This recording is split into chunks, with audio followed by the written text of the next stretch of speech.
So ఇంతకుముందు మనం చర్చించిన అంశం ఏంటది? మనస్సుని హృదయంలో అణిచివేయటం విషయం మీద. సో ఇది రమణ మహర్షి ఇచ్చిన స్టేట్మెంట్. అంతవరకు ఎవరు ఈ స్టేట్మెంట్ ఇవ్వలేదు, ఆ తర్వాత కూడా ఎవరు ఇవ్వలేదు. కానీ అది పరమ సత్యం అది. కానీ దాని తర్వాత ఎవరు దాన్ని అనాలిసిస్ చేయలేదు. 100% ఇది అని చెప్పిన వాడు ఎవరు లేడు. నేను ఎలాగో నాకు పరువు ప్రతిష్ట లేదు కాబట్టి తిట్టుకున్నా పర్వాలేదని నేను అనాలిసిస్ చేసి మీరు ఆలోచించుకోండి. ఇంకా ఇప్పుడు నా అనాలిసిస్ కరెక్టా కాదని చెప్పేవాడు కూడా లేడు. కాకపోతే మీరు సరిగ్గా దాని వైపు చూస్తే కొంత స్ఫురిస్తుంది. ఎస్. సో ఇప్పుడు మనసును హృదయంలో అణిచివే అంటే ఆ పెద్ద చిన్న డబ్బాని పెద్ద డబ్బాలో పెట్టి అట్లా చూడొద్దు దాన్ని. లేకపోతే బెలూన్ అణిచివేయి, ఈ పదాల వల్ల మనకి తప్పుడు సంకేతం వస్తుంది. సో మనసును హృదయంలో అణిచివే అంటే మనం లిటరల్గా తీసుకోవడానికి వీల్లేదు. ఆధ్యాత్మిక పరిభాష అంతా సంకేతం మాత్రమే. ఇప్పుడు ఉదాహరణకి అప్పో దీపో భవ, నువ్వే కాంతివిగా అంటే ఎక్కడ అంటించుకుంటావు? కాంతివిగా అంటే నథింగ్ బట్ బికమ్ లైట్ అంటే సంశయం లేని స్థితిలోకి రా, క్లారిటీలోకి రా అని చెప్పడానికి అదొక సంకేతం మాత్రం. నా జీవితం నందనవనం ఏంటంటే నందనవనం కాదు, అంటే ప్లెజెంట్గా మారింది అని చెప్పడానికి అదొక సంకేతం మాత్రంగా చెప్తున్నాం అంతే. అట్లా మనసును హృదయంలో అణిచివేయని లిటరల్గా తీసుకునే వాళ్ళకి ఎప్పటికీ అర్థం కాదు. అట్లా కాకుండా దాని యొక్క పారిభాష సంబంధించిన అర్థం ఏంటంటే మనస్సు అంటే ఏంది ఫస్ట్ డిఫైన్ చేయాలి, ఆ తర్వాత హృదయం అంటే తెలుసుకోవాలి. సో మనస్సును హృదయంలో అణిచివేయడం అంటే మనస్సు యొక్క రిఫైన్డ్ స్టేటే హార్ట్ అని తెలుస్తుంది అంతే. అంటే ఇది ఎలా ఉంటుందంటే పులిహోర ప్రసాదమైనట్టు. ఇది నేను కనిపెట్టిన ఎగ్జాంపుల్. పులిహోర ప్రసాదం వేరుగానే కాదు. ప్రసాదం ఎట్లయింది? పులిహోర వండినప్పుడు పిల్లల గురించి తిట్టుకుంటూ స్నానం చేయకుండా సంస్కరణ లేకుండా చేసావు. ప్రసాదం వండుతున్నప్పుడు అదే పులిహోర స్వయం సంస్కరణలో జరిగింది. అది అంటే నువ్వు బూతులు మాట్లాడట్లేదు, సినిమాలు చూడట్లేదు, ఏదో చెవులో పెట్టుకొని ఏదో పాట వినడం లేదు. యువర్ అబ్సల్యూట్లీ దేర్, వర్తమానం యొక్క అనుభూతిలో నుంచి నువ్వు చేస్తున్నావు అన్నమాట. సంపూర్ణ శ్రద్ధకు తార్కాణం. సో హృదయం పెట్టి పనిచేయి అంటే ఏ డిస్ట్రాక్షన్స్ లేకుండా పూర్ణ శ్రద్ధగా పనిచేయని. మనసు పెట్టి పనిచేయి అంటే లాభం ఆశించి పనిచేయని. సో ఇప్పుడు మనసు అంటే ఏంది? ప్రపంచం యొక్క ఇంప్రెషన్స్ పడ్డ ఒకనొక ఎంటిటీ అంతే. మనసు అంటే నథింగ్ బట్ ఆలోచనల కలయికనే ఎవరికైనా. సో ఆలోచనలు నీకు వేరే, నాకు వేరే, ఈయనకు వేరే, వాడికి వేరే. ఒక్కొక్కరి మనోప్రపంచం ఒక్కొక్కటి. దీనికి ఒక చిన్న అనాలజీ క్రియేట్ చేసిన అర్థం చేసుకోవడం కోసం డీమార్ట్కి వెళ్తాం. డీమార్ట్ అనేది ప్రపంచం. మనందరం 4 బాస్కెట్లు తీసుకున్నాం. ఆ బాస్కెట్స్లో మనం డీమార్ట్ల నుంచి ఏరుకుంటున్నది మన ప్రపంచం, మనోప్రపంచం. అట్లా డీమార్ట్లో ఉన్న వస్తువులు మనందరికీ ఒకేలా కనిపిస్తున్నప్పటికీ మనలో ఉన్న ఛాయస్ల వల్ల మన బకెట్ నిండుతుంది. అట్లా ఇది ప్రపంచంలో ఎన్నో సినిమాలు రిలీజ్ అవుతున్నాయి. కానీ నా ఛాయస్లో నుంచి నేను చావా చూశాను, నీ ఛాయస్లో నుంచి నువ్వు ఇంకేదో చూసావు, ఆయన ఛాయస్లో ఇంకోటి, నీ ఛాయస్లో భక్తి సినిమా చూశాను, ఇంకొకటి అసలు డీమార్ట్కే పోలేదు, నాకు అవసరం లేదన్నాడు. ఛాయసే లేదు, నాకు అవసరం లేదు అబ్బా. సో మనస్సు అనేది అర్థం చేసుకోవాల్సిన విషయం ఏంటంటే నీవు ప్రపంచం నుంచి ఏరుకుంటున్న సమాచారం, అదే నీ యొక్క మనస్సు. అంటే నీవు క్రియేట్ చేసుకున్న నీ ఓన్ థాట్ ప్రాసెస్ అది. బట్టల గురించి నీ ఆలోచన, మనుషుల గురించి నీ భావనలు, నీ ధారణలు, దేశం గురించి నీకున్న ఆలోచన. అందుకే గొడవలు అవుతాయి. దేశం గురించి నాకున్న ఆలోచన, దేశం గురించి నీకున్న ఆలోచన, ఈ రెండు ఒక్కటిగా ఎప్పుడు కనబడవు. కాబట్టి ఒకటి దేశభక్తి ఉన్నట్టు, ఒకటి దేశభక్తి లేనట్టు, ఒకటి రేషన్ ఉన్నట్టు, ఒకటి లాజికల్ ఉన్నట్టు, ఒకటి ఇల్లాజికల్, అట్లా అనిపిస్తూ ఉంటుంది. అది ఎట్లంటే హెయిర్ కలర్ కొన్నారు ఇద్దరు, డీమార్ట్లో అన్నీ ఉన్నాయి. నువ్వు ఒక దాన్ని వేసుకున్నావు, నేను ఒక దాన్ని వేసుకున్నా. ఇప్పుడు అది మంచిది కాదు, ఇదే మంచిది అన్నావు. నీకెట్ట తెలుసు ఇదే మంచిది అన్నావు. ఇద్దరు ఆ ప్రోడక్ట్ తయారు చేయను లేదు, వాళ్ళకి దాని మీద ఏ రైటు లేదు. But they had opinions on those product. అక్కడి నుంచి వాళ్ళు నువ్వు ఎప్పుడు అంతే, అసలు నేను చెప్పింది విననే ఉన్నావు, అంత నీకే తెలుసు, ఆ పెద్ద వల్ల గొడవకు దారితీస్తుంది.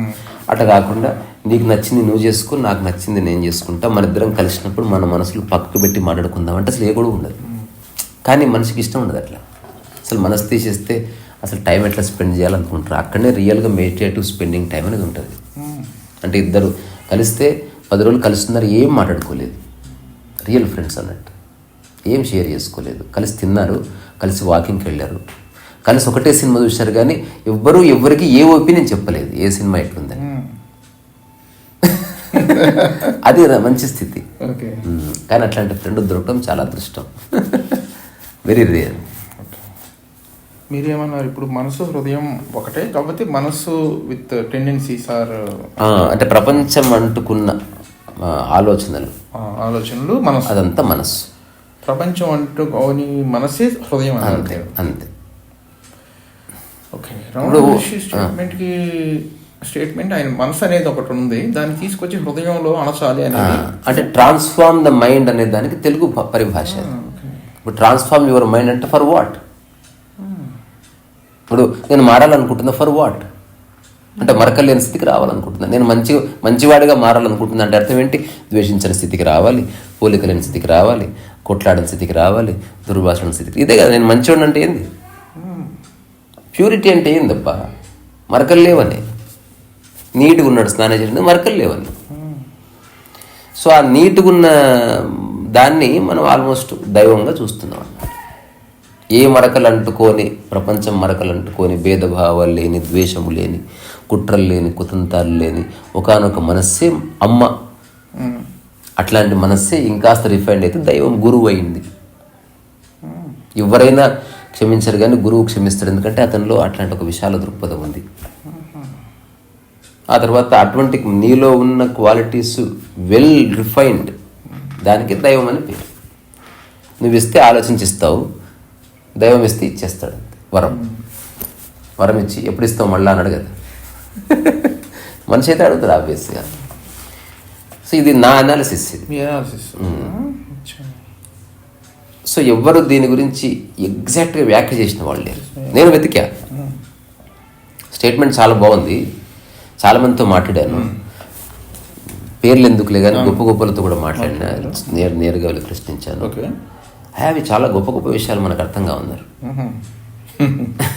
అంటే ఎస్కేప్డ్. ఆ తర్వాత నాకు ఎప్పుడైతే ప్రపంచం ప్రకృతి అనేది నాకు తారసపడ్డదో, పులిహోరనే ప్రసాదమే పులిహోర అని తెలిసిందో, సంథింగ్ ఐ అండర్స్టూడ్ అన్నట్టు. ఓహో, అంటే పదార్థంలో ఏమీ లేదు, చేస్తున్న వాడిలో ఉన్న ఆ క్లీన్లీనెస్ దానికి ఒక ఆరాన్ని ఇస్తుంది. ఇప్పుడు ఎవరికి వాళ్ళు నిశ్శబ్దంగా ఉంటే లైబ్రరీ సైలెన్స్ ఉంటుంది. అంతే. దెర్ ఇస్ సైలెన్స్ అనేది క్రియేట్ చేయలేము. నువ్వు నిశ్శబ్దం అవ్వడంతో సైలెన్స్ ఉంది. అట్లా మరకలు అంటుకున్న మనసు ఒక్కొక్క మరక పోతున్న కొద్దీ మనసు యొక్క ఒరిజినల్ స్టేట్ ఎస్టాబ్లిష్ అవుతుంది. సో మైండ్ అనేది కండిషనల్, మరకలు పడ్డది కాబట్టి ఒక్కొక్క మరక పోతున్న కొద్దీ it becomes unconditional, which is the quality of the heart. అందుకే హార్ట్ అనేది అన్కండిషనల్, మనసు అనేది ప్యూర్లీ కండిషనల్ అని చెప్పారు. ఇప్పుడు నేను చెప్తున్నది నాకు హైపోథిసిస్ కాదు, నా లివింగ్ ఎక్స్పీరియన్స్. ఎవడన్నా నమ్మితే నమ్మని, లేకపోతే లేదు, బాడీ మీద ఐ డోంట్ ఈవెన్ కేర్. ఎవడన్నా వచ్చినా నేను చెప్పాను కూడా, ఇష్టం ఉంటే అర్థం చేసుకోలేకపోతే దొబ్బి. దీని తర్వాత ఇంకోటి కూడా ఉంది, మనస్సు, హృదయము, ఆత్మ. సో మనస్సు అంటే మరకలు అంటుకున్నది, మరకలన్నీ పోతే అదే హృదయమే, అది అట్లా నిలిచిపోతే ఆత్మైంది. అంతే. ఇప్పుడు ఇది ఏ గొప్ప పారిభాషిక పదాలు లేని ఒక సరళ వ్యాఖ్యానం, ఎవరైనా అర్థం చేసుకోవచ్చు. నీకు అర్థమైందా? చెప్పు జర, ఎట్లా అంటే చెప్పు. అంటే ప్రపంచం అంటుకుంది ప్యూర్ కాన్షియస్నెస్. ఇప్పుడు ప్రపంచం అంటుకున్న మనసు అంటే ఏమైనా ఎగ్జాంపుల్స్ చెప్పు నీ లైఫ్లో నుంచి. ప్రపంచం అంటుకోవడం అంటే నార్మల్గా నాకేదైనా కోపం రావడం, ఇవన్నీ ఎందుకు వస్తాయి? అంటే ఎక్స్పెక్టేషన్ అంటుకుంటే అది మనసు అయింది, ఏ ఎక్స్పెక్టేషన్ లేకపోతే హృదయం అయింది. దీన్ని కూడా ఒక మంచి అనాలజీ క్రియేట్ చేసిన, ఒక అమ్మాయికి మనసు ఇవ్వడం, ఒక మనిషి అమ్మాయికి హృదయం ఇవ్వడం. హృదయం ఇవ్వడం అంటే ఆ అమ్మాయి ఎవరు, ఏమిటి, ఏ కులము, ఏ మతము, రోగాలు ఉన్నాయా, బ్యాంక్ బ్యాలెన్స్ ఏం చెక్ చేయకుండా యూ జస్ట్ లవ్ హర్. అంటే థింకింగే లేకుండా యూ లవ్డ్ హర్ అన్నట్టు. థింకింగ్ లేని చోటనే లవ్ ఉంటుంది. రెండోది మనసు ఇచ్చడం అంటే ఏంది, అమ్మాయి ఎవరు, మా డాడీ వాళ్ళ డాడీకి వర్కౌట్ అవుతుందా, వాళ్ళు నాకు కట్నం ఇస్తారా, నా హైట్కి ఆమె హైట్కి సరిపోతుందా, నా ఫ్యూచర్ ప్లాన్స్కి ఆ అమ్మాయిని చేసుకుంటే వర్కౌట్ అవుతుందా కాదా, ఇదంతా మనసు పెట్టి చేయడం అనమాట. ఇక ఫ్రాంక్గా చెప్పాలంటే ఇట్స్ ఎ కన్నింగ్ జాబ్. ఇది జస్ట్ నీ లాభం కోసం పెళ్లి చేసుకుంటున్నావు అంతే తప్ప నీకు ప్రేమ బొంగు పోసిన ఏమీ లేదు. If you really love exist unconditional అది అంతే. దాంట్లో బాధ గీత. ఉదాహరణకు నేను ఒక పాట చూసిన, ఎక్కడ ఉన్నా ఏమైనా ఎవరికి వారే వేరైనా, పాట, నీ సుఖమే నే కోరుకున్నా నిన్ను వీడి అందుకి. ఇది నేను 2009 తర్వాత ఫస్ట్ టైం కొంచెం నాకు అర్థమైతే వింటే, ఈ పాట సాహిత్యానికి అసలు ఆ సందర్భానికి సంబంధం లేదు. నిజంగా నువ్వు నీ సుఖం నేను కోరుకుని ఎక్కడికి పోవాల్సిన అవసరం లేదు, హాయిగా అక్కడే ఉండొచ్చు. నువ్వు బాధ అయ్యే పోతున్నావు, సో స్టిల్ ఉంది ఆ అటాచ్మెంట్ ఉంది, అందుకని యు ఆర్ ఎస్కేపింగ్. మళ్ళీ చూస్తే గుర్తొస్తుంది, జ్ఞాపకాలు వస్తాయి ఇవన్నీ, సో మళ్ళీ మనసు వెంటాడుతుంది. అట్లా కాకుండా if you really understand, if you really love, మళ్ళీ ఈ యొక్క బాధకి ఇది ఏముండదు. అట్లా ఇది నీకు అర్థమైందా? ఇప్పుడు నాకు అర్థమైంది, అందుకని దాని మీద ఇంకా కొన్ని క్వశ్చన్స్ కూడా ఉన్నాయి. ఏంటంటే ఇంకొకటి దాన్ని చెప్పే కంటే ముందు, ఇప్పుడు ఆధ్యాత్మిక హృదయం అని చెప్తారు, అవును, అది ఎడమ పక్క కాకుండా కుడి పక్క ఉంటుందని చెప్తారు. దాని యొక్క ఎగ్జామ్ అది నాన్ ఎగ్జిస్టెన్షియల్. అది కుడి పక్క ఉంటుందని చెప్పడానికి కారణమే అది. ఇట్ ఈస్ అనవసరంగా ఈ గుండె నువ్వు హృదయం అది ఒరిజినల్ హృదయం. రమ మహర్షి క్వశ్చన్స్ అడిగారు, అంటే అది ఫిజికల్ హార్ట్ కాదు అన్నారు ఆయన. ఫిజికల్ హార్ట్ కాదు, ఫిజికల్ హార్ట్ కాదు, అది లెఫ్ట్ కాదు రైట్ ఉంటుంది అన్నారు. ఒక నిమిషం చాలా జాగ్రత్తగా అండి. రమ మహర్షి రెండు సందర్భాల్లో అది డివోటీ అడిగినటువంటి స్థాయిని బట్టి ఆన్సర్ ఉంది. ఇంకొక పరిస్థితిలోకి వెళ్ళిన తర్వాత హార్ట్ ఈజ్ ఎవ్రీవేర్ అన్నాడు. మళ్ళీ ఒకసారి దాని సెంటర్ తీసేసారు. అంతకుముందు రైట్ సెంటర్ పెట్టిన ఆయన, ఆ సెల్ఫ్ సెంటర్ వచ్చేటప్పటికి హార్ట్ అని చెప్పిన ఆయన, హార్ట్ కూడా రైట్ అని చెప్పిన ఆయన, ఒక సందర్భంలో అదేంటి మీరు ఒక దగ్గరే ఉంటుందా అంటే, అది పారిభాషికంగా చెప్పినట్టుగా అది ఆ డివోటీ స్థాయి పెరిగింది. నేను చూశాను, కోహిని ఎవరు అడిగారు ఆ question. Heart is everywhere, self is everywhere, that's it. ఇప్పుడు మీరు చెప్పిన మూడు కూడా తీసుకోండి, ఆల్మోస్ట్ అక్కడికి వచ్చింది. మీరు శుద్ధ చైతన్యంతో కూడినటువంటి మనసు నథింగ్ బట్ హార్ట్. హార్ట్ లో కనుక ఎస్టాబ్లిష్ అయ్యి ఉంటే ఇట్ ఈస్ నథింగ్ బట్ ఆత్మ. అంతే, అంతే, అది పాయింట్. ఇప్పుడు దీనికి ఎట్లా చెప్పొచ్చు అంటే, ఇక్కడే నేను పని చేసుకుంటా అంటే మనస్సు, ఎక్కడన్నా పని చేసుకుంటా అంటే నువ్వు హృదయంలోకి ఎంటర్ అయ్యాను. అట్లా కాకుండా ఇక్కడక్కడన్న భేదమే పోయింది అనుకో, ఆత్మలోకి ఎంటర్ అయ్యాను. అట్లా అంటే నీకు డిస్క్రిమినేషన్ పోయింది. Wherever you are omnipresent, omnipotent అనమాట. నువ్వు ఎక్కడున్నా, నువ్వు ఎట్లయితే ఏ ఊర్లో ఉన్నా డిస్క్రిమినేషన్కి బియాండ్గా శ్వాసిస్తున్నావో, అట్లా నీ పని జరుగుతుంది, నీ వాక్కు జరుగుతుంది. నీవు ఎదురుగా ఎవరున్నారు అనేది కాదు, నువ్వు ఎట్లున్నావు అనేది ఇంపార్టెంట్ అంతే. అది just it out shines and out pours అట్లా. It is unconditional absolute. ఒకవేళ అది జరిగితే జీవితం స్మూత్గా సంకన అయిపోవడం స్టార్ట్ అవుతుంది. ఇప్పుడు ఎగ్జాంపుల్ యూట్యూబ్ ఉంది కాబట్టి చేస్తున్నా కాబట్టి, లేకపోతే నేను జీవించడం చాలా కష్టం. నాకు మనీ ఎర్న్ చేయడం రాదు, అంటే నేను డిమాండ్ చేయలేదు, నా వల్ల కాదు. నేను చేస్తా, మర్చిపోతే ఎవరిని ఇస్తే తీసుకుంటా అంతే. సో నేను చాలా కష్టం ఉంటుంది. నేను కన్నింగ్గా ఏదో ఒకటి చెప్పి మాటల్లో చెప్పి నా వల్ల కాదు. రోజు పొద్దున్న దుబాయ్ నుంచి వస్తే కూడా పెయింటింగ్స్కి ఎంత అంటే, సత్యం ఏంటంటే నాకు తెలియదు. అట్లా తెలియదంటే తెలియదని దాని పోనీ తెలియదు కాబట్టి వెళ్ళి కరప్ట్ చేసుకోబుద్ది కాదు మైండ్. అంటే నాకు ఆ పుట్టుకతో ఉన్న ఇన్నోసెన్స్ని నేను అట్లా సజీవం ఉంచుకున్నాను. సరే కొంచెం లైఫ్లో ఎక్కువ నన్ను చాలామంది అడుగుతారు, ఎంత ఎర్న్ చేస్తారు మీరు నెలకి అంటే, అది తెలియదు కానీ జీవితంలో ఎంతో మంది ఎర్న్ చేస్తారని చెప్తాను. ఓవరాల్గా డెఫిసిట్ అయితే ఉండదు, ఎంతో అంత మిగులుతుంది. ఎందుకంటే ఎవడైనా ఆ దృక్పథంతోనే పనిచేస్తాడు. ఎందుకంటే మనం ప్రపంచంలో ఇవ్వడు, మనకు రూపాయి ఇవ్వడు కాబట్టి కొంత ఎరుకతో ఉండాలి, లేకపోతే మనం గల్లంత అయిపోతాం ఇక్కడ. అట్లా. సో ఇది ప్యూర్లీ నేను ఆలోచించి తర్కించి చెప్పింది కాదు, నాకు అట్లా స్ఫురించింది, అది నాకు అట్లా నాలో దర్శనం అయింది. అట్లా నేను చేస్తున్నది అట్లా నిలిచిపోయింది. ఇప్పుడు నేను ఏదైనా చేస్తున్నాను అనుకో, నవ్ ఇట్ సెటిల్డ్ అంతే. ఇప్పుడు నా స్థితి ఏదైతుందో అది ఫస్ట్లో స్థితి అనుభూతి చెందిన తర్వాత కొన్నిసార్లు పోయింది, మళ్ళీ అనుభూతి చెందిన, కొన్నిసార్లు పోయింది, మళ్ళీ అనుభూతి చెందిన, ఇంకా అది అట్లే ఉండిపోయింది అన్నట్టు. అప్పుడు తెలిసింది ఏదైతే ఒక కంటిన్యూస్గా ఉండిపోతుందో, ఏదైతే స్థలకాల ప్రభావాలకు లోబడదో అదే సెల్ఫ్ అని చెప్తున్నారు రకరకాల శాస్త్రాల్లో. నాకు అంత గ్రంథాలు అవన్నీ తెలియదు కానీ నాకు గుర్తులేవు, నేను చదివాను. ఆల్ 12 ఉపనిషత్సు, ఆదిశంకర భాష్యం చదివిన నేను. దాంతోపాటు రకరకాల ఆధ్యాత్మిక గ్రంథాలు మన జెన్ పరిభాషలో లేకపోతే తావో ఇవన్నీ చదివితే అందరూ దాదాపు ఆ వైపు తీసుకెళ్లారు విషయాన్ని. ఇప్పుడు కొందరు పండితులు అనుకో వాడు దెబ్బ శ్లోకాలు చెప్పేసి నేను చెప్పలేను, కానీ సారం ఖచ్చితంగా ఇదే. అంటే ఎప్పటికీ దాని స్థితి మారదు, అది దేశకాలమాన పరిస్థితులకి బియాండ్ ఉంటుంది, అది ఎప్పటికీ సజీవంగా ఉంటుంది అని చెప్పారు. సో ఇప్పుడు ఇదే అని తెలుస్తుంది.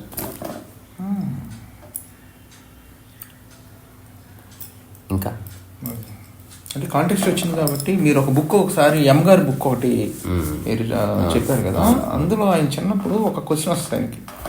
రమణ మహర్షి ఏమో రైట్ సైడ్ ఉంటున్నారు, రామకృష్ణ పరమహంస లెఫ్ట్ సైడ్ ఉంటున్నారు. ఇంత పెద్ద స్పిరిచువల్ జైంట్స్ వాళ్ళు చెప్పిన విషయంలో ఎందుకు ఈ కాంట్రడిక్షన్ వచ్చిందని ఆయన తర్జన పడతారు.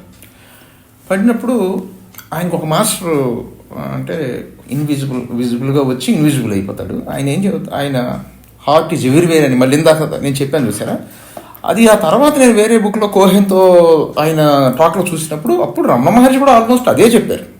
Heart is everywhere, self is everywhere, there is nothing, life is everywhere అన్నట్టు. రీసెంట్ గా సిచ్యుయేషన్ బట్టి సైకిక్ సెంటర్ ఉంది ఇది అని మన ఒక స్థాయిలో చెప్తున్నారు. స్టీఫెన్ హాకిన్స్ ఎవరు అడిగారు, యూనివర్స్ కి సెంటర్ ఏమిటంటే నువ్వే అని చెప్పి, you operate the whole universe. Osho ఒక మాట చెప్పాడు, నువ్వు అనుకోవచ్చు ఒక గడ్డి మొక్క పీకితే క్యా ఫరక్ పడతా అని, యూనివర్స్కి ఫరక్ పడతాను. యూనివర్స్కి నీవెంతో గడ్డి మొక్క అంతే, నీకు గడ్డి మొక్క ఎక్కువ తక్కువ కావచ్చు, బట్ కాస్మిక్ కాంటెక్స్లో నువ్వెంతో ఏనుగంతో దోమంతా దాన్ని ఒకటి. దేని ప్లేస్ దానికి ఉంది, దేని వాల్యూ దానికి ఉంది, దేని రోల్ అది ఆపరేట్ చేస్తుంది. తర్వాత ఇప్పుడు మనకి కాంటెక్స్ట్ వచ్చింది కాబట్టి ఒక క్వశ్చన్ అడుగుతా. మనం నిద్రపోయినప్పుడు మనసు హార్ట్లోకి వెళ్ళిపోద్ది, మళ్ళీ నిద్ర లేచినప్పుడు విత్ ఇన్ బ్లింక్ ఆఫ్ అదే సెకండ్స్ లో మళ్ళీ మైండ్ అంటారు. ఈ ఇష్యూ మీద ఏమన్నా మీ ఎక్స్పీరియన్షియల్ నాలెడ్జ్ ఉపదేశ సారంలో కూడా చెప్పుకున్నాం. అది నాకు అదేంటంటే ఆలోచనలు రావడము, ఆలోచిస్తూ ఉండడము, ఈ రెండు మధ్యన తేడా తెలుసుకుంటే జీవితం గట్టు మీద పడుతుంది. ఆలోచనలు రావడంతో ఏ ప్రాబ్లం లేదు, ఆలోచన ఆచరణగా మారితే నీకు మంచి మైండ్ ఉన్నట్టు. ఆలోచన ఆచరించకుండా ఆలోచిస్తూ ఉంటే నీ మైండ్ కరప్ట్ అయినట్టు. ఓకే, దాంతో ప్రాబ్లం. అక్కడికి వస్తుంది. ఇప్పుడు నిద్రలో ఏం జరుగుతుంది, అది ఆలోచిస్తూ ఉండడం అనేది డ్రాప్ అయ్యింది, మనసు హృదయంలోకి వెళ్ళిపోయింది అన్నారు. అది వాళ్ళట చెప్పారు, భాషలో ఎవడు ఎలాగైనా చెప్పొచ్చు, అట్లా కాకుండా నేను నాది చెప్పండి. అసలు మనసు అనేది నాన్ ఎగ్జిస్టెన్షియల్ బేసిక్. నిద్రలో ఇప్పుడు ఉదాహరణకి ప్రపంచంలో ఇన్ని సమస్యలు ఉన్నాయి, ఇవన్నీ ఎట్లా క్లియర్ అవుతాయి అంటే నేను చెప్పిన ఒకటి, నిద్రపో. నువ్వు నిద్రపోతే అన్ని ప్రాబ్లమ్స్ క్లియర్ అయితే చూడు అసలు. బికాజ్ నీకు తెలుస్తలేవు అంతే.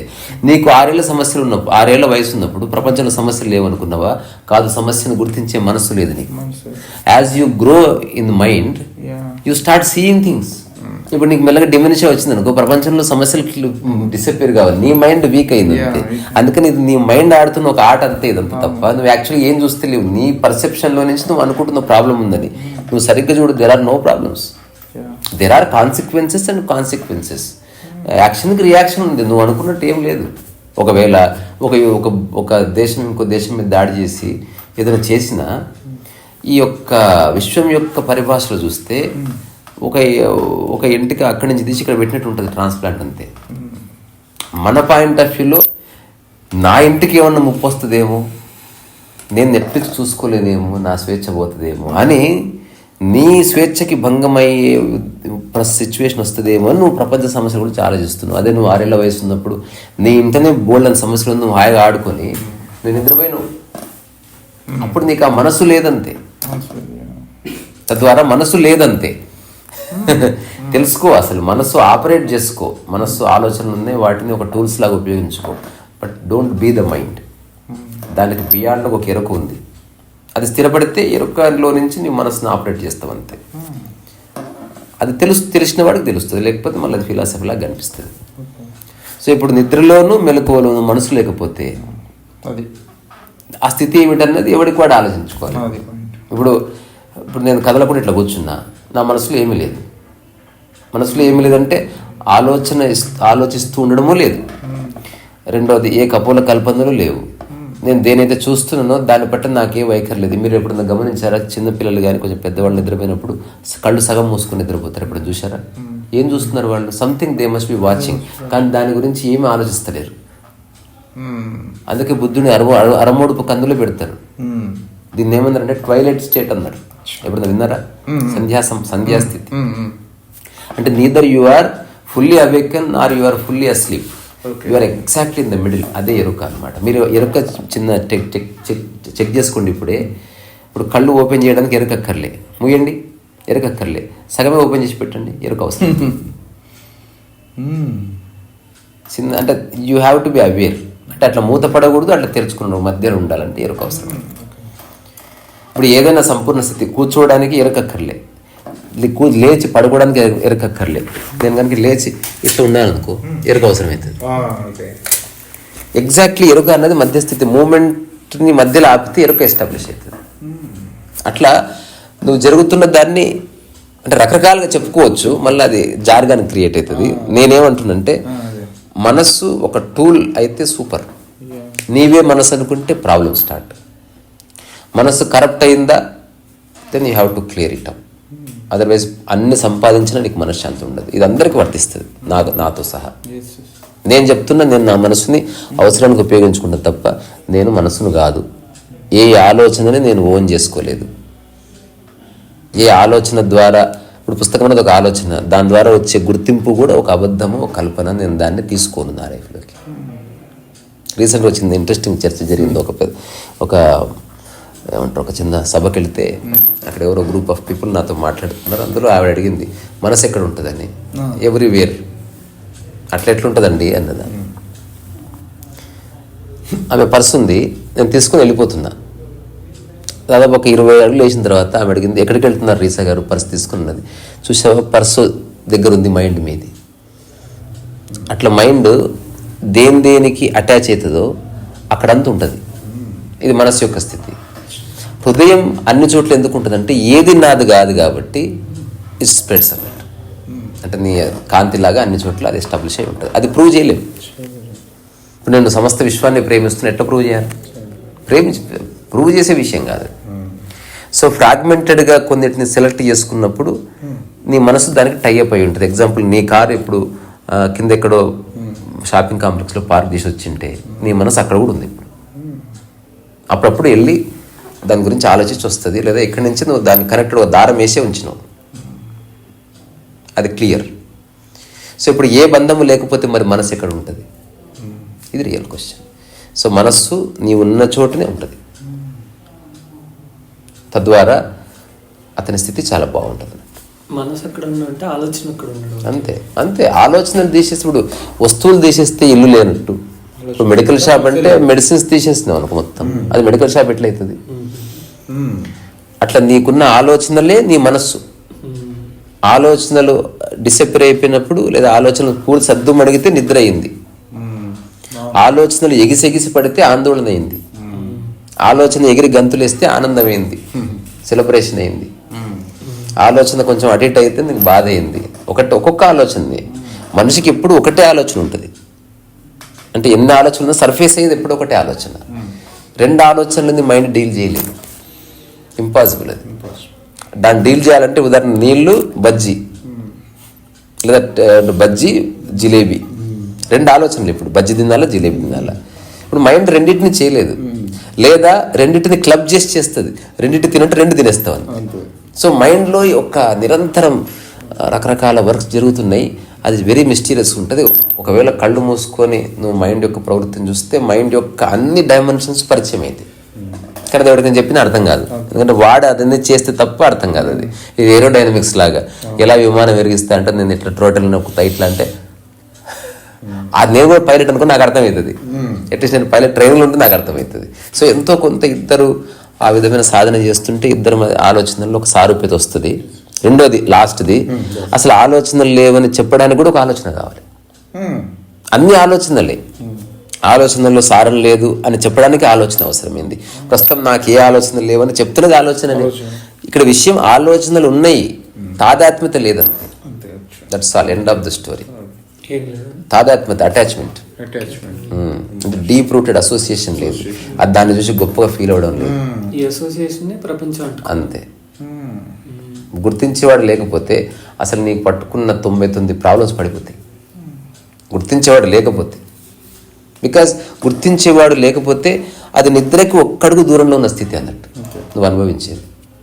ఇప్పుడు నేను ఎవ్వరు గుర్తించినా గుర్తించకపోయినా ఐ డోంట్ కేర్ అనుకున్నావు అనుకో, నువ్వు స్లీప్ మోడ్లోకి వచ్చేసినావు, అవధూత స్థితిలోకి వచ్చేస్తావు. అప్పుడు హాయిగా రోడ్డు మీద కూర్చున్నట్లు కూర్చుంది,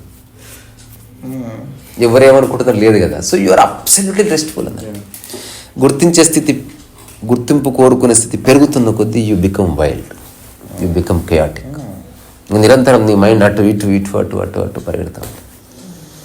అట్లా ఇది మనం స్లీప్లో కూడా డిస్కస్ చేసాం యాక్చువల్గా. మనసు, హృదయం, ఇప్పుడు మీరు అన్నటువంటి ఆత్మ, వాట్ ఎవర్ ఇట్ ఈస్, మనం ఆల్మోస్ట్ ఐడెంటికల్ గానే, కాకపోతే అది కాంటెక్స్ట్ వేరు. స్లీప్ కాంటెక్స్ట్ డిస్కస్ చేసాం. శుద్ధ చైతన్యం అయితే మనసు కనుక దాని యొక్క ఈ కంటామినేషన్ పోతే అది శుద్ధ చైతన్యం అన్నది. అప్పుడు వెంటనే నేను అన్నాను, శుద్ధ చైతన్యం ఉన్న మనసు అంటే ఇక మనసు దాని యొక్క ఒరిజినల్ గా మనం ఏదైతే మనసు ఉన్నో దాని అస్తిత్వం కోల్పోయి అది హృదయం అయిపోయింది. హృదయం ఇస్ నథింగ్ బట్ ఆత్మ అన్నారు. అప్పుడు కూడా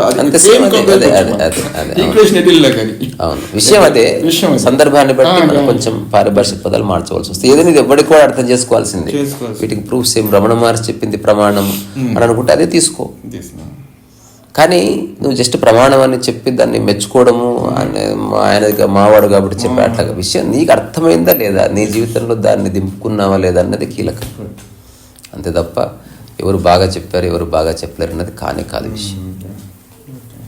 అందుకని మనస్సుని హృదయంలో అణిచివేయడం అన్నది రియల్ స్పిరిచువల్ స్టేట్మెంట్. అది దాంట్లో మించింది అల్టిమేట్ ఇంక వేరే సోదక్కర్లే. అంటే కరప్ట్ అయిన, ఇప్పుడు ఉదాహరణకి ఏదన్నా మీరు హోలీ ఆడుకుని వస్తే స్నానం చేసి రాబో అంటే మీ శరీరాన్ని శుద్ధి చేసి శరీరం యొక్క ఒరిజినల్ స్టేట్కి రమ్మని చెప్తున్నారు. అంతే కదా. అట్లనే మనసు క్లీన్ చేసుకుని దాన్ని హృదయంగా మార్చంటే మనసు పట్టుకున్న అంతే అంతే. నిజంగా మనసు ప్రాపంచిక విషయాల్లో నిజంగా చిక్కుకుపోకపోతే నిజమైన కర్మ చాలా బాగుంటుంది. అప్పుడు నువ్వు చీపురుతో ఊడ్చినా, అంట్లు గడిగినా, అట్లాగే నువ్వు దేవుడికి హారతి ఇచ్చినా అంత ఒక్కటే అని తెలుస్తుంటుంది. ఎందుకంటే ప్రపంచానికి మనసుకు మరకలు అంటుకోలే కదా. మరక అంటే ఇది గొప్ప పని, ఇది మామూలు పని, ఇది చెత్త పని అనే డివిజన్ పోయింది. ఏ పనైనా శ్రద్ధగా చేయడమే. పని చేయాలనేది కూడా ఆలోచనే కదా, అప్పుడు మనసు ఉన్నట్టే కదా. ఆలోచన నీకు సహాయకారిగా ఉంటుంది, ఆలోచన నిన్ను కాంట్రడిక్ట్ చేయదు. రెండు వేరే వేరే. ఇప్పుడు ఆ ఆలోచన నీకు అడ్డు నిలబడితే సంఘర్షణ ఉంటుంది, కాన్ఫ్లిక్ట్ అన్నాం దాన్ని. ఇప్పుడు అటు పోవాలి ఇటు పోవాలి. జ్ఞాని మనసు హృదయంతో జీవించినట్ట 100%. మనసు ఒక టూలే. అంతే అంతే. He's not stuck in the mind, he's using the mind playfully. 100% అందరికంటే ఎక్కువ వాడుకుంటాడు, విషయం తెలుసు కాబట్టి. ఇప్పుడు ఎట్లుంటుందంటే కారు ఎవరికి నడపడం వస్తుందో వాడు ఎక్కువ వాడుకోవచ్చు. అట్లా భయపడేవాడు అసలు వాడుకోలేడు. సో మనసు పట్ల తప్పుడు సామాన్యమైన మనుషులందరూ కూడాను వాళ్ళు మనసును వాడుకోవట్లేదు, మనసు వాళ్ళు వాడుకుంటారు. అదే మా బుచ్చారెడ్డి గారు అనేవారు తాగుబోతుల గురించి. నువ్వు తాగాలి కానీ బాటిల్ నువ్వు తాగొద్దు అనేవాడే. నువ్వు అదేమంటారు, తాగి నువ్వు ఆస్వాదిస్తూ తెలియాలి నీకు ఆస్వాదిస్తున్నట్టు. నువ్వు ఆస్వాదిస్తున్న సంగతి నువ్వు మర్చిపోయినావు అనుకో, అది నిన్ను ఆస్వాదించడం మొదలవుతుంది. అప్పుడు నువ్వు రోడ్డు మీద పడతావు, బురదలో పడతావు, because that is playing the game. అట్లా ఇదంతా కదా. ఇప్పుడు ఎవరన్నా హఠాత్తుగా వినడం వాడికి ఏం అర్థం కాదు, అబ్స్ట్రాక్ట్ ఉంటుంది ఘోరం. కానీ ఎప్పుడో ఒకప్పుడు 3-4 ఏళ్ళ జర్నీలో వానికి డివిజన్ తెలుస్తుంది. What is what. ఓకే, ఇప్పుడు నాలో ఎక్స్పెక్టేషన్స్ ఉన్నాయంటే ఇదొక మరక, నాలో ద్వేషం ఉందంటే ఇదొక మరక. ఓకే, ఎక్స్పెక్టేషన్ లేకుంటే లేని స్థితి వాడు అనుభవించడానికి ఓహో బాగుంది. నేను అన్ని విషయాల్లో ఎక్స్పెక్ట్ చేస్తలేను, ఈ 2 విషయాల్లో ఎందుకు ఎక్స్పెక్ట్ చేస్తున్నా, ఇదే నా బాధకు కారణమవుతుంది. ఓకే, ఇది కూడా తీసేస్తే లైఫ్ బాగుంటుంది కదా. మెల్లగా సర్దుకుంటుంది. ఒక్కసారి చిక్కిందనుకో, ఎందుకంటే అది వస్తువు రాయి బండరాయి అయితే తీయాలంటే కష్టం, ప్రొక్లేజర్ రావాలి. కానీ ఇది జస్ట్ నువ్వు చూసినావు, లైట్ పడ్డది, వెళ్ళిపోయింది. No more expectation. మనమేమో స్టార్ట్ చేద్దాం అనుకుందాం. అదేంటంటే ఏమి పట్టనట్టు ఎట్లా ఉండాలి అని అడిగితే ఏమి పట్టనట్టు ఉంటాడు అనమాట. అట్లా నిన్నే అడుగుతున్నా, చెప్పు నాన్న ఏం పడినట్టు ఎట్లుండాలంటే ఊరికి ఎట్లా చూస్తుంటాడు. అచ్చా గ్రేట్. ఓ అలా ఉండాలా, సరే.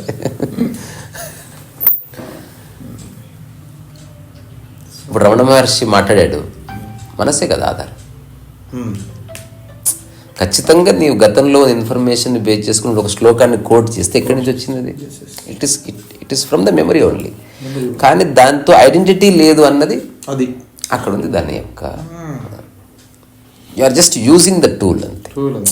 ఇప్పుడు ఉదాహరణకి చాకు నీదే ఇస్తున్నావు, గర్వంతో ఇస్తలేదు అంతే. అదే ఉంది కదా, ఇదంతా ఇది మాది, ఇది అమెరికాలో తీసుకున్నది. You are identifying with it. Just spoon అంతే. అది అమెరికాలో కొంటే ఏంది, ₹1,00,00,000 అయితే ఏంది. ఇప్పుడు ఉదాహరణకి అరవింద్ కేజ్రీవాల్ అది ఉంటుంది కదా కమోడ్ టోటో, అదంట 40 lakhs అంట. ఆడి ఒక డిబేట్ అడిగాడు, 40 lakhs దానికి బంగారు అది అంటుంటుంది, ఏం కడిగేది అదే కదా బాయ్ సాబ్ అన్నాడు. సత్యం తెలుసుకుంటే అయిపోయింది. అది 40 లక్షలదైనా 50 లక్షలదైనా 30 లక్షలదైనా రూపాయిదైనా చేసే పని అదే. సత్యం అట్లనే ఉంటుంది. బ్రూటల్. అయితే క్వశ్చన్ కాంటెక్స్ట్ వచ్చింది కాబట్టి రమణ మహర్షి స్టేట్మెంట్ ఇంకొకసారి మిమ్మల్ని అడుగుతా. జ్ఞానికి మనస్సు నాశనం అయిపోయింది, మనసు లేదు అసలు, ఆ స్థానంలో ప్రజ్ఞ లేదా సెల్ఫ్ మాత్రమే ఆపరేట్ చేస్తూ ఉంటుంది అన్నారు ఆయన. కరెక్ట్. అది దీన్ని కరెక్ట్ అది. ఇప్పుడు మీరు ఎగ్జాంపుల్ అడవిలో ఒంటరి ఉన్నారనుకో, సెల్ఫే ఆపరేట్ చేసేది. అంటే వర్తమానంలో ఏది ఆవశ్యకమో ఆ ఆలోచన వచ్చింది, అది ఆచరించబడ్డది, అయిపోయింది. That is self operation. అట్లా కాకుండా మీకు ఏ సంబంధం లేని ఆలోచనల్ని పైన వేసుకొని, ఇప్పుడు మనసు ఎప్పుడు ఉపయోగపడుతుంది? ఎదురుగా వచ్చిన వ్యక్తి ఒకనొక మనసుతో వస్తే అప్పుడు నా మనసుతో చెప్పవలసి వస్తుంది. ఎందుకంటే ఇప్పుడు నా వర్తమానపు జవాబు వాడికి అర్థం కాదు. అందుకని నా గతంలో నా అనుభవంలో నుంచి చెప్పవలసి వస్తుంది కదా. అందుకని ఎవడైనా అంటే జ్ఞానం వచ్చిందంటే నువ్వు సెల్ఫ్ ఆపరేషన్లోనే ఉన్నావు. ఇంకా సెల్ఫ్ అనే దానికి ఒక చిన్న ఒక అర్థం ఏంటంటే అథారిటీ లేని కదలిక సెల్ఫ్. ఇప్పుడు ఉదాహరణకు ఒక ఆఫీస్లో నువ్వు కదులుతున్నావు, అది ప్యూర్ మూమెంట్ కాదు. అది నువ్వు ఆఫీస్లో పనిచేస్తున్నావు, ప్యూర్ వర్క్ కాదు. నీ పైన సర్వీలెన్స్ ఉండి అది చేయిస్తుంది అన్నట్టు. తద్వారా నువ్వు 100% ఎంజాయ్ చేయలేవు. అది బెనిఫిట్ ఓరియంటెడ్ కాబట్టి నువ్వు అక్కడ ఉన్నావు అంతే. నీకేదో జీవిక నడుస్తుంది, శాలరీ వస్తుంది కాబట్టి.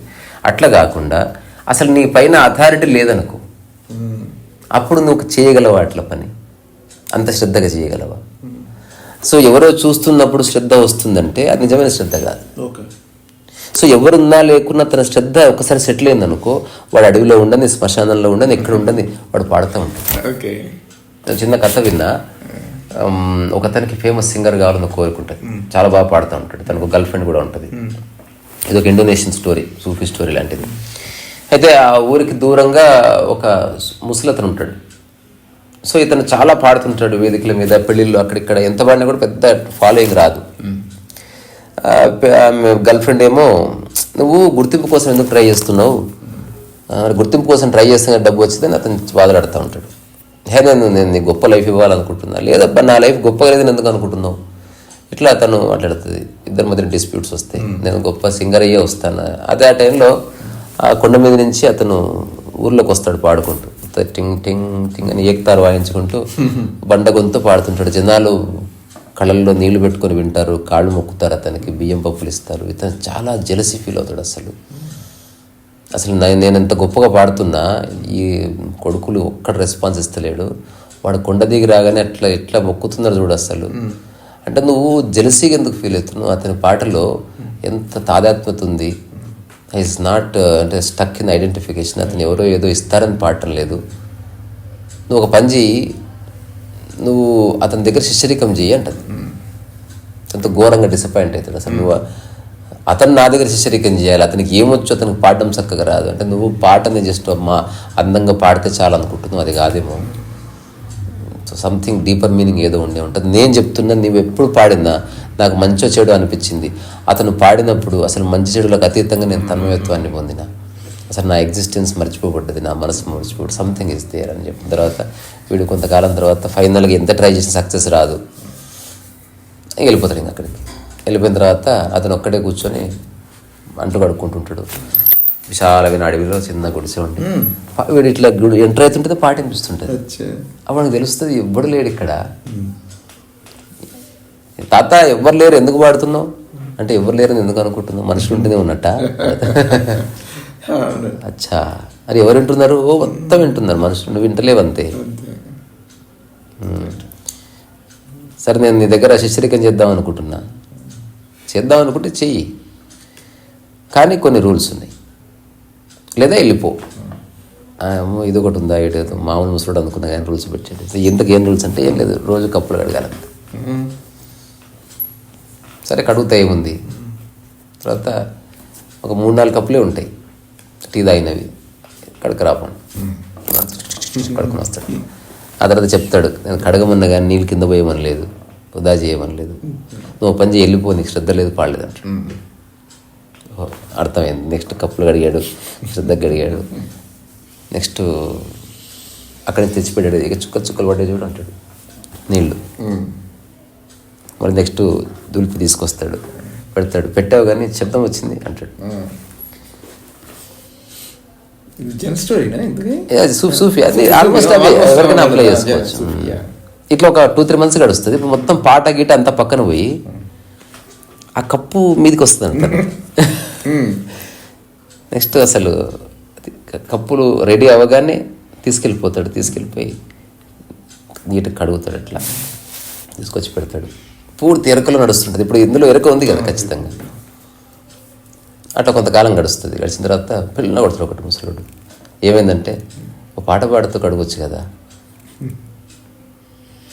సరే అని అట్లా పాడుతూ కడుగుతూ మెల్లగా పాట మొదలు పెడతాడు. ఆ తర్వాత ఆఫ్టర్ 50 years అతను జస్ట్ అక్కడే ఆకులు అలాలు తింటూ that Sufi passed away and he replace that place and తను పాడుతున్నాడు. హఠాత్తుగా ఎవరో వచ్చి పిలుస్తారు, ఒకసారి ఊర్లోకి వస్తారా అని. సరే వెళ్దాం పదా అని పాట పాడుతుంటూ భుజం మీద చేసుకుని పోతే అప్పటికి ఇతను పాడిన పాటలు ఆ ఊర్లో వాళ్ళు చాలామంది ఈ అంచులెంబడి విని అతను డిస్టర్బ్ చేయొద్దని వెళ్ళిపోయి చివరి అతని గర్ల్ ఫ్రెండ్ కూడా అట్లా తరించుంటారు అనమాట. ఫస్ట్ టైం అతను కొండ దిగి వస్తున్నాడంటే ఊరంతా అతని కోసం ఎదురు చూసి, అతను అప్పటికి ముసలుడు అయిపోయింటాడు. ఒక రకమైన మార్దవన్లు పలుకుతుంటుంది. అందరు అట్లా కళ్ళెదురు పెట్టుకుని ఆ పాట వింటుంటే అప్పుడు గర్ల్ ఫ్రెండ్ ఉంటుంది కదా, అప్పటికి ఆమె ముసలి అయిపోయింటుంది, పెళ్ళి చేసుకొని సెటిల్ అయిపోయింటుంది. ఆమె దగ్గర చేతులు పట్టుకొని చెప్తాడు, ఇప్పుడు అర్థమైంది అని వెళ్ళిపోతాడు. ఇది ఒక చిన్న స్టోరీ. అంటే వేరే వాడు చూస్తున్నాడని నువ్వు పని చేస్తున్నప్పుడు నీవెవరు, ఎవ్వరు లేకపోతే అదే పని చేస్తున్న నీవెవరు, ఎవరు ఒరిజినల్ డిక్లేర్ చెయ్యి. నేను చెప్తున్నా, ఎవరున్నా నేను ఇలాగే మాట్లాడతాను, నేను ఎక్కడున్నా ఇలాగే కూర్చుంటాను. నేను మెనీ బిగ్ ఆఫీసెస్లో ఎక్కువసేపు కూర్చుంటే వెళ్ళి కింద కూర్చుంటాను. నేను మొన్న టెడెక్స్లో కూర్చున్నా అంతే. అంటే నేను వాళ్ళ ఏదో ప్రూవ్ చేయాలని కాదు, నేను దానికి ఒక జోక్ కూడా క్రియేట్ చేసిన. ఒకసారి నేను చండీగఢ్ వెళ్ళినప్పుడు ఒక అడ్వకేట్ పెద్ద ఆవిడ నన్ను కలవడానికి వస్తుంది. ఆమె ఫ్లైట్ దిగి పరిగెత్తుకొని వచ్చి మా అమ్మ ఫోన్ చేసింది వచ్చావని. నాకు వినిపిస్తుంది, నాకు స్పెషల్ రూమ్ ఇచ్చారు. వాళ్ళ మొత్తం పెద్ద గొడవ, పెద్ద మంచం ఉంది, అసలు ఏనుగు పడుకోవచ్చు. అసలు నా జీవితంలో అంత పెద్ద మంచం చూడలేదు. మళ్ళీ దానికి వెనక అది పైన షాండ్లియర్, ఆ ఎదురుగా అద్దము, ఇదంతా ఉంది. ఇది పడుకోండి ఇది. తర్వాత నేను కింద పడుకుంటా, అక్కడ 2nd floor అనమాట, కింద పడుకుంటా నేను. లేదు మంచం, అరే రామ నాకు కింద పడుకుంటే హాయిగా ఉంటుంది, ఆ పరుపులు ఎవడు పడుకుంటాడు, మీరు వెళ్ళండి, నాకు రూమ్ ఇచ్చారు కదా, ఇంక మీరు నన్ను ఇన్స్ట్రక్ట్ చేయడం మానేయండి, మీరు నాకు ఫ్రీడమ్ ఇస్తలేరు, ఇన్స్ట్రక్షన్ ఇస్తున్నారు.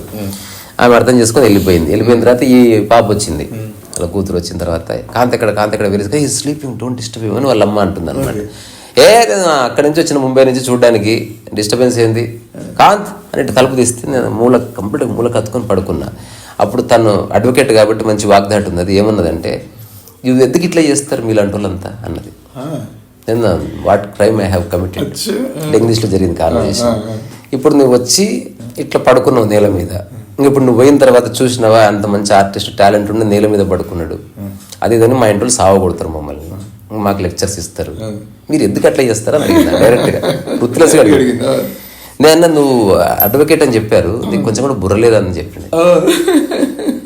How can you say like that అంటే, నేను కింద పడుకున్నా నువ్వు అనుకుంటున్నావు, 2nd floor మీద పడుకున్నా నేను అంటున్నా, ఇది పైననే 2nd floor మొత్తం ఒక మంచమే పెద్దది. అది నువ్వు అన్నది లాజిక్ నేను కరెక్ట్గా ఫిట్ అయితే, నేను పైననే పడుకున్నా, చూడు 4 పెద్ద పెద్ద పిల్లర్లు, వాటి మీద ఒక పెద్ద బెడ్ వేస్తే దాని మీద పడుకున్నా. సో ఇది కూడా ఒక మంచమే. కొంచెం లాజిక్ని విస్తరించుకో, ఊరికి వచ్చి ఆర్గు చేయడం కాదు. సో అట్లా నువ్వు ఎక్కడున్నా నువ్వు నీలా ఉన్నావు అనుకో, నీ మైండ్ ఎప్పుడు ఎలా ఉండాలో అలా ఉంటుంది. ఎలా ఉండాలో అలాగే ఉన్న మనస్సు ఎలా ఆలోచించాలో అలాగే ఆలోచిస్తుంది. ఎలా ఆలోచించాలో అలా ఆలోచించిన మనస్సు ఉందనుకో, అది ఏం చేయాలో అదే చేస్తుంది, ఏం గ్రహించాలో అదే గ్రహిస్తుంది. అట్లా ఎవిట్ అయిపోతుంది. అట్లా కాకుండా దేనికోసమో గుర్తింపు కోసం అయిపోయింది. మైండ్ డివేట్ అయితేనే ఉంది. ఇంకెప్పుడు మనం సత్యాన్ని అర్థం చేసుకుంటాం, ఎప్పుడు మనసుని హృదయంలో నడిచివేస్తాం, అయ్యే పని కాదు. మీకు అందుకే టైటానిక్లో మీరు టైటానిక్ మూవీ చూశారు కదా, అమ్మాయి చాలా సోఫిస్టికేటెడ్ లగ్జరస్ క్లాన్కి సంబంధించిన ఆ మనిషి, ఈ కింద వీడు చాలా సింపుల్ గా ఉండడం చూసి తను she attracted to that particular ఆ క్వాలిటీకి, ఆ క్వాలిటీ ఆఫ్ కాన్షియస్నెస్ తను అట్రాక్ట్ అవుతుంది. అతనికి ఉన్న ఇన్నోసెన్స్, అతను ఉన్న సింప్లిసిటీ, ఉమ్మించుకుని ఆట ఆడతారు. అట్లాగా అసలు హాలీవుడ్ లో అలాంటి సీన్ పెట్టారంటే ఆశ్చర్యం నాకు. మన వాళ్ళైతే పెట్టరే టైటానిక్ లాంటి పెద్ద సినిమాలు ఇంకేదన్నా పెట్టా చూసాను. అది ఎట్లా దూరం ఎంత దూరం ఉమ్మిస్తామని ఒక ఆట ఆడతారు. సో ఇది ఎవరికి వాళ్ళు తప్పు ఒప్పులకు అతీతంగా ఆలోచించుకోండి. మళ్ళీ ఈ ప్రశ్న చివరిగా అడుగుతా. ఇప్పుడు ఆఫీస్లో ఒకరు చూస్తున్నారు, లేకపోతే ఆశ్రమంలో గురువు గారి సమక్షంలో పనిచేస్తున్నప్పుడు శ్రద్ధగా చేస్తున్నావు కదా, అది నీవా? నీ ఇంట్లో బెడ్రూమ్ ఉన్నప్పుడు అది అట్లా ఇసిరేసి ఇది ఇట్లా ఇసిరేసి అట్లా ఇది నీవా? ఎవరు ఒరిజినల్? అది దానికి జవాబు ఇస్తే నా కాన్వర్జేషన్ అంతా అర్థమవుతుంది. అంతే. నేను చెప్తున్నా, బెడ్రూమ్లో ఉన్నదే ఒరిజినల్.